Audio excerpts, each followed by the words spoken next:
大家好，我是朱利安。我今天来到了一个少为人知的一个 AOC 产区，叫做 Malper。Malper 是位于朗格多克的最西边的区域了，深受大西洋的影响，所以这边呢，除了地中海品种以外呢，还种植很多的波尔多品种。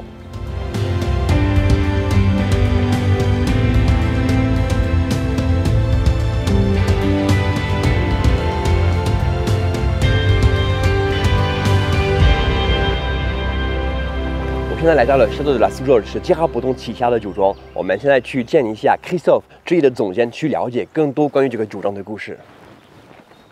Salut Christophe. Salut. Ça va? Bien, super.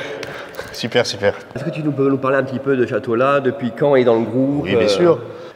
Le château de la Soujolle, ben lui, il est tout récent. Hein. Il date de 2015 pour l'achat, de 2016 pour la construction de la cave qu'on est ici, là, toute récente. Et donc là, on a des documents qui nous disent que la vigne est présente depuis 1789, 1799, pardon. D'accord, ouais. Donc, bien sûr, ça a été renouvelé, hein, les cépages ont changé, tout a bien changé. Ouais. Alors aujourd'hui, nous sommes à 43 hectares. D'accord.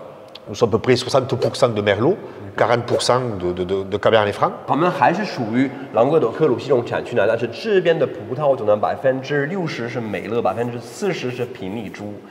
我还以为这个地方呢还得混一些地中海品种的，是看来不需要，有意思。C'est un batterie de cuve donc qui est, disons, surdimensionné par rapport au volume que nous produisons, parce qu'aujourd'hui, ici sur la Soujolle, avec 43 hectares, on fait 1000 hectos de vin, hein, ce qui reste un rendement assez faible.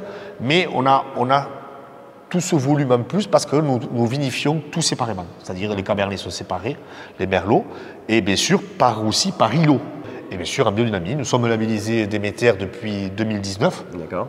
Comme ici, on est quand même plus influencé par le climat océanique. Oui. Est-ce que justement la conversion en biodynamie n'est pas plus difficile ici par rapport à tes collègues qui sont dans le Minervois ou dans les Corbières? Alors, oui et non. On est dans un milieu un peu plus, beaucoup plus de précipitations comme les amis des Corbières. Donc moi j'ai un ravageur qui s'appelle le mildiou. Ouais. Eux ils ont un autre ravageur, c'est l'oïdium. Ouais. Donc l'un compense l'autre. Mais par contre la biodynamie est un allié de notre méthode de culture parce qu'aujourd'hui on arrive à maîtriser ces ravageurs grâce entre autres à la biodynamie. Est-ce qu'on peut dire que le château de la Soujolle c'est le vin le plus bordelais du groupe Girard Bertrand? Alors oui, bien sûr, hein, par rapport au cépage et aussi par rapport au climat, ça c'est une évidence. Oui. Alors moi je dirais autre chose, je pense que c'est le Bordelais le plus méditerranéen de France. C'est bien aussi, oui.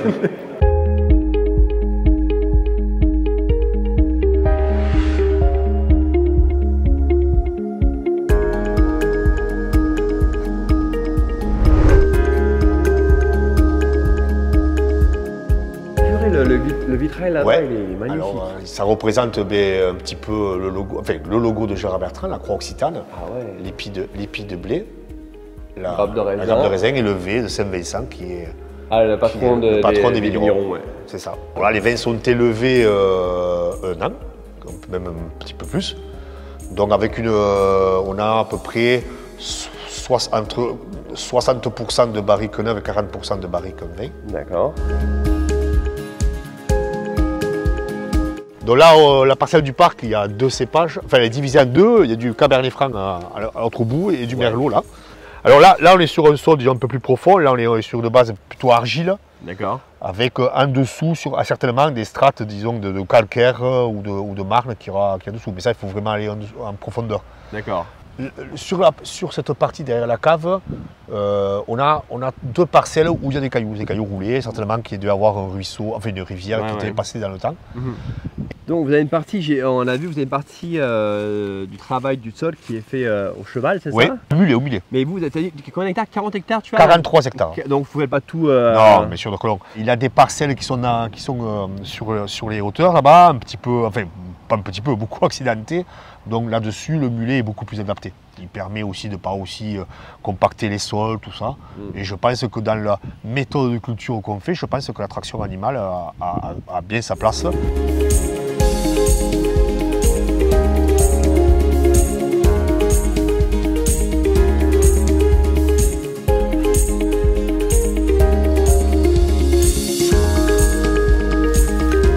Au revoir Casimir，再见。不知道这边的马和骡子呢，他们跟中国的马沟通的话是用什么语言？马语言。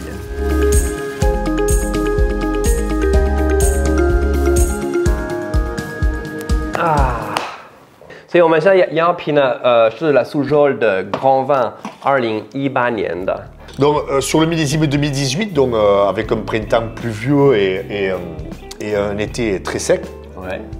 Ce qui a fait que ce millésime se dégage un peu des autres. Les autres ont été sur des notes, disons, fruits, un petit peu surmûris, tout ça. Ouais. Et là, non, là, on a une tension, une acidité qui est beaucoup plus présente. Première impression que j'ai, c'est ce qu'on disait tout à l'heure, c'est qu'il n'y a pas ce côté vert, il n'y a pas du tout ce côté pyrazine des cabernets. Ouais, des cabernets, ouais. On est presque un peu sur le pruneau, sur le réglisse. Beaucoup de réglisse. Ouais. On commence les vendanges, disons, deuxième semaine d'octobre pour les merlots et on termine quasiment la dernière semaine d'octobre pour les cabernets francs. Tout le monde a fini de vendanger quand nous on commence à dire peut-être on va vendanger. Et là, ça me fait penser un petit peu au Toscan, au vin toscan. Parce qu'en Toscane, tu as ce qu'on appelle les super toscans, oui, qui utilisent des cépages bordelais. D'accord. Et tu as ce côté aussi très méditerranéen du coup。这款酒呢，就是确实跟波尔多的一些其他的红葡萄酒是很不一样的，因为它毕竟呢是来自卡尔卡松附近的产区，这个地方呢会比波尔多稍微暖和、干燥一点，所以这一边我们还是可以感觉到有一些地中海的气息，虽然是一些大西洋的葡萄品种，很有意思。Est-ce que vous avez des projets de plantation d'autres cépages? Alors, je te dirais non, parce que vu qu'on fait de la complantation régulièrement, donc on ne part pas déjà sur un principe de changer de cépage.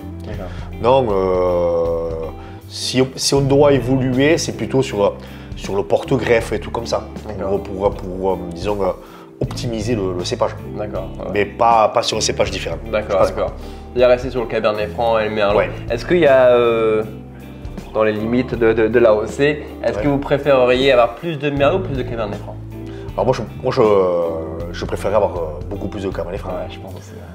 Ouais. Alors pour des raisons simples, hein, c'est que déjà le Cabernet Franc, c'est un cépage qui, disons, au niveau sensibilité, au milieu, tout ça, il est beaucoup plus résistant.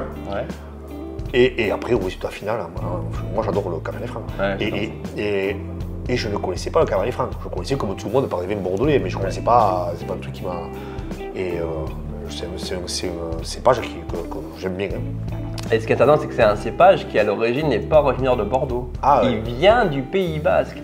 Il a été importé de là à Bordeaux et de Bordeaux en Loire par un monsieur breton. Donc le nom du Cabernet Franc en Loire s'appelle le Breton. Il y a une légende comme quoi c'était Richelieu qui avait dit à Louis XIII, je crois à l'époque, où vous trouvez le secret de la jeunesse éternelle. C'était les vins de Bordeaux, notamment le Cabernet Franc. Et c'est à partir de ce moment-là qu'ils ont commencé à importer du Cabernet Franc dans la Loire. C'est pour ça que ma mère, autrefois, me dit faut tu vieillis pas, toi. C'est le Cabernet Franc. C'est bon ça 如果想永远不老的话呢，这大概怎么样呢？多喝一些品丽珠。Il faut savoir que la Mallepère, par exemple, ça veut dire mauvaise pierre en occitan. Et cette mauvaise pierre, elle est si mauvaise qu'on a fait une cité, qui s'appelle la cité de Carcassonne. Donc, entre nous, elle n'est pas si mauvaise que ça. Parce qu'elle elle a dépassé les siècles et elle n'est jamais tombée. C'est sûr que peut-être elle n'a pas la renommée de certaines appellations de l'Aude, mais je pense qu'elle a un grand avenir. 就希望 Malpère 有一个辉煌的前途。